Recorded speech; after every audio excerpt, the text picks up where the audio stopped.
Hey guys, প্ৰথমে আপোনাক welcome কৰিছো জব এলাৰ্ট এছকে ইউটিউব চেনেলত। তো মই আজি এইটো ভিডিঅ'ত আলোচনা কৰিম ষ্টাফ সিলেকশন কমিশনৰ পৰা ৰিকোয়াৰমেন্টৰ কাৰণে নটিফিকেশন আহিছে। যদি আপুনি 12 পাস কৰিছে তেতিয়াহলে আপুনি পোষ্ট কিনি খানে এলিজিবল হ'ব।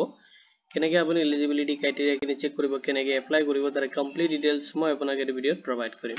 প্ৰথমতে আপুনি ভিডিঅ'টো কমপ্লিট চাই ল'ব, তাৰ পিছত যদি এইটো ৰিকোয়াৰমেন্ট ৰিলেটেড কোনো ধৰণৰ কোৱেশ্চন থাকে আপুনি এইটো ভিডিঅ'ৰ কমেন্ট সেকশনত কমেন্ট কৰি দিব। তাহক দেৰি নকৰি আজিৰ ভিডিঅ'টো আৰম্ভ কৰো। প্ৰথমতে আপুনি যিকোনো ব্ৰাউজাৰ এটা ওপেন কৰি ল'ব আৰু তাতে যদি আপুনি সাৰ্চ কৰে www.ssc.gov.in সাৰ্চ কৰিলে ষ্টাফ সিলেকশন কমিশনৰ যেটো অফিশিয়াল ওয়েবসাইট আছে আপুনি তাতে ভিজিট কৰিব পাৰিব। এতিয়া সব যেটো অফিশিয়াল নটিফিকেশন আহিছে তাৰ ডিটেইলছ কিনি মই সিস্টেমেটিক আপোনাক প্ৰভাইড কৰিম।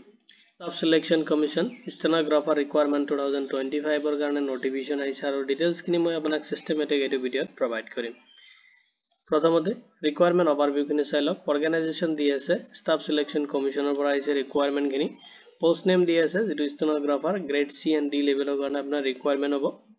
টোটাল আপোনাৰ ভ্যাকেন্সি দি আছে 261 পোষ্টৰ কাৰণে আহিছে ৰিকোয়াৰমেন্ট।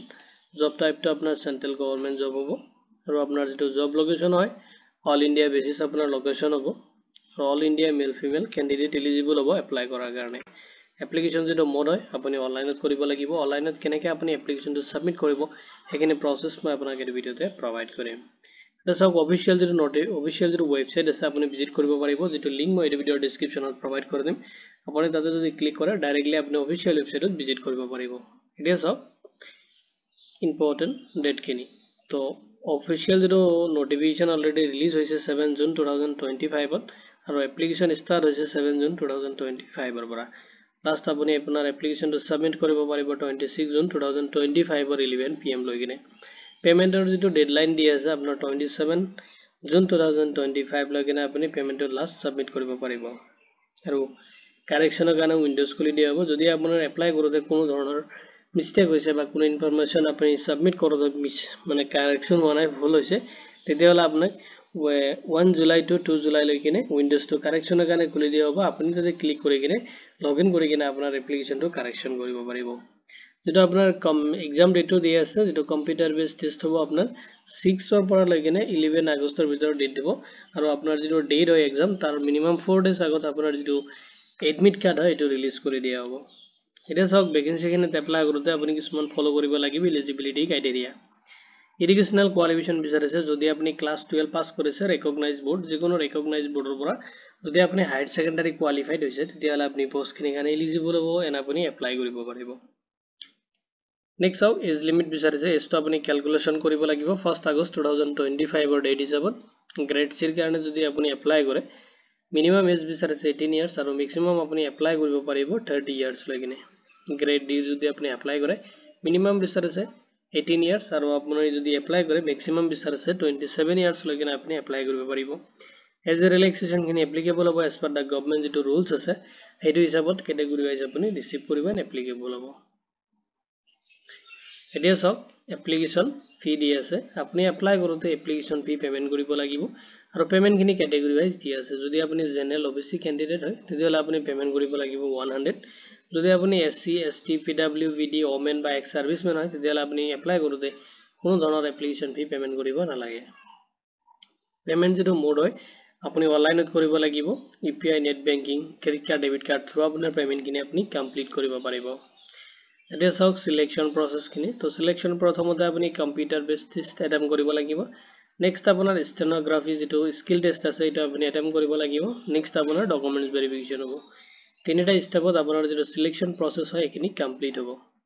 এক্সাম প্যাটাৰ্ন খিনি চাই লওক। কম্পিউটাৰ বেসড যেটো টেষ্ট আপুনি এটেম্প কৰিব লাগিব। যদি আপোনাৰ জেনাৰেল ইন্টেলিজেন্স এণ্ড ৰিজনিংত 50 কোৱেশ্চন থাকিব 50 মাৰ্কৰ। নেক্সট থাকিব আপোনাৰ জেনাৰেল এৱাৰনেছৰ পৰা 50 কোৱেশ্চন 50 মাৰ্ক থাকিব। নেক্সট আপোনাৰ ইংলিশ ল্যাঙ্গুয়েজ এণ্ড কম্প্ৰিহেনসিভত 100 কোৱেশ্চন এণ্ড 100 মাৰ্ক থাকিব।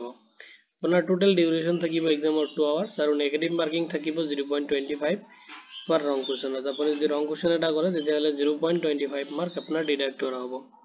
নেক্সট আপোনাৰ স্কিল টেষ্ট দি আছে, স্কিল টেষ্ট খিনি হ'ব, তাৰ পিছত আপোনাৰ ডকুমেন্টস ভেৰিফিকেশন এণ্ড আপোনাৰ ফাইনাল সিলেকশন হ'ব। হাউ টু এপ্লাই এতিয়া চাওক কেনেকৈ আপুনি এপ্লাই কৰিব। এপ্লাই কৰিবলৈ প্ৰথমতে আপুনি অফিশিয়াল ওয়েবসাইটত ভিজিট কৰিব লাগিব, যেটো লিংক মই এই ভিডিঅ'ৰ ডেসক্ৰিপচনত আপোনাক প্ৰভাইড কৰি দিম। তাতে ক্লিক কৰিলে আপুনি অফিশিয়াল ওয়েবসাইটত ভিজিট কৰিব পাৰিব। প্ৰথম যদি আপুনি প্ৰথমবাৰৰ কাৰণে এটো এসএসসি যদি এপ্লাই কৰি আছে তেতিয়াহলে আপুনি ওয়ান টাইম ৰেজিষ্ট্ৰেচন প্ৰসেস খিনি কমপ্লিট কৰিব লাগিব। আৰু যদি আপুনি আগতে কৰিছে জাস্ট লগইন কৰি কিনে আপুনি ষ্টেনোগ্ৰাফাৰ যেটো ৰিকুৱাৰমেন্ট চলি আছে 2025 এটো সিলেক্ট কৰি কিনে আপুনি আপোনাৰ এপ্লিকেশন ফৰ্মটো ফিল আপ কৰিব আপলোড কৰিব লাগিব ৰিকুৱাৰমেন্ট ডকুমেন্টছ খিনি লগত আপোনাৰ যেটো এপ্লিকেশন ফি দি আছে ক্যাটেগৰি ওয়াইজ এখিনি পেমেন্ট আপুনি কৰিব আৰু ফাইনাল সাবমিট দিব যে ফিউচাৰ ৰেফাৰেন্সৰ কাৰণে আপোনাৰ যেটো এপ্লিকেশন একনলেজমেন্ট ৰিসিপ্ট লগত আপোনাৰ পেমেন্ট ৰিসিপ্টটো আপুনি প্ৰিন্ট আউট ৰাখিব ইম্পৰ্টেন্স লিংকখিনি মই আপোনাক এই ভিডিওৰ ডেসক্ৰিপচনত প্ৰভাইড কৰি দিম আপুনি তাতে এই ভিডিওৰ ডেসক্ৰিপচনত চেক কৰিব পাৰিব এটা সব যেটো অফিশিয়াল লিংকটো দি আছে তাতে যদি আপুনি ক্লিক কৰে এটা অফিশিয়াল ওয়েবসাইট আছে তাতে আপুনি অটোমেটিক্যালি ৰিডাইৰেক্ট হ'ব ৰিডাইৰেক্ট হোৱাৰ পিছত চাওক আপুনি এপ্লাই দি আছে কুইক লিংক দি আছে অপচনত এটো আপুনি চাওক এপ্লাই দি আছে আপুনি এপ্লাইৰ পৰা ডাইৰেক্ট এপ্লাই কৰিব তাৰ আগতে প্ৰথমতে আপুনি চাওক যদি প্ৰথমবাৰৰ কাৰণে আপুনি কৰি আছে ওপৰত সব দি আছে লগইন অৰ ৰেজিষ্টাৰ অপচনটো আপুনি এতে ক্লিক কৰিব লাগিব ক্লিক কৰি কিনে যদি আপুনি আগতে ৰেজিষ্ট্ৰেচন কৰিছে তো ৰেজিষ্ট্ৰেচন আইডি যেটো ৰেজিষ্ট্ৰেচন নাম্বাৰ আছে এনা পাসওয়াৰ্ডটো দি কিনে ক্যাপচাৰ কৰি কিনে ক্যাপচাৰটো আপুনি ফিল আপ কৰিব কৰি কিনে আপুনি লগইন কৰি কিনে এপ্লাই কৰিব পাৰিব যদি আপুনি প্ৰথমবাৰৰ কাৰণে কৰি আছে তেতিয়াহলে আপুনি ৰেজিষ্টাৰ নাও অপচনত ক্লিক কৰিব কৰি কিনে আপুনি ফৰ্থ ষ্টেপত আপোনাৰ ৰেজিষ্ট্ৰেচন প্ৰসেসখিনি কমপ্লিট কৰিব লাগিব এইটো ভিডিও ৰিকুৱাৰমেন্ট ৰিলেটেড যদি কোনো ধৰণৰ কোৱেশ্চন থাকে আপুনি এই ভিডিওৰ কমেন্ট সেকশনত কমেন্ট কৰি দিব ভিডিওটো চোৱাৰ বাবে ধন্যবাদ কিনে মই আজি ভিডিও ইমানতে সামৰিছো